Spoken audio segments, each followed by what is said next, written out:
Signs of the evil eye include somebody with a praiseworthy attribute being afflicted in that attribute, or somebody suddenly becoming sick in a time when people might have seen from them there something positive or something that people would be jealous or amazed of. And generally, if you've had ayn, you know how it feels. Me personally, my face starts to flush, go red, and I feel it like I've been hit with something, like you feel like you've been hit with something and you become, sort of agitated and you recognize that it's ayn. The evil eye, in my opinion, is easier to diagnose from its symptoms than it is to diagnose from the ruqyah. Sometimes you do ruqyah and you think it's magic and it's not, and it's the evil eye. And subhanAllah, sometimes the evil eye is easier to diagnose from your understanding of the circumstances. What caused you to be like this? Well, I was stood in prayer and I read Maliki Yawmiddin and that's it, my throat just seized up.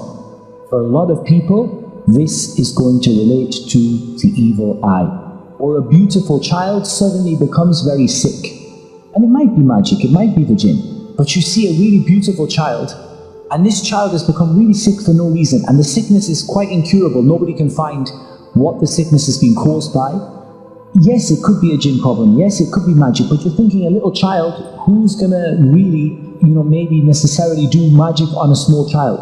And I'm not saying this is a guarantee, but I'm saying this is giving you an inkling in your heart that, okay, I'm thinking this might be the evil eye.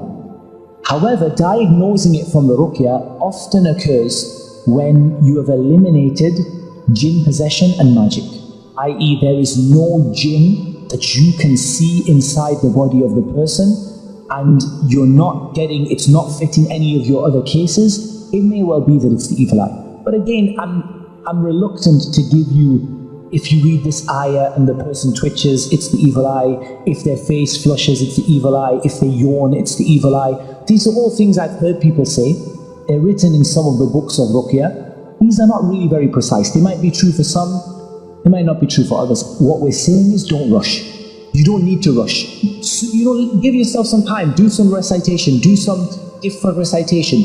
But some of the brothers, as Brother Basak said, they want to compete with the magicians. And so they want to have that instant diagnosis. You go to the magician and the magician looks at you and says, you have 4 jinn. One of them is from here, one of them is from here, one of them is from here. And they were sent by your uncle or your cousin twice removed, and all of this stuff. People want to be like them. So the Raqi upon the Sunnah does the same thing.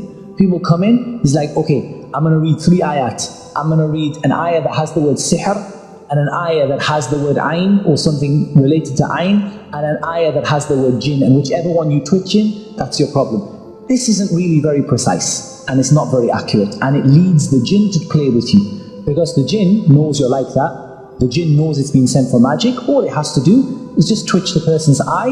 When the word ayn is read, twitch the eye, job done. You've got the evil eye, go home. Don't let the jinn play with you in that regard.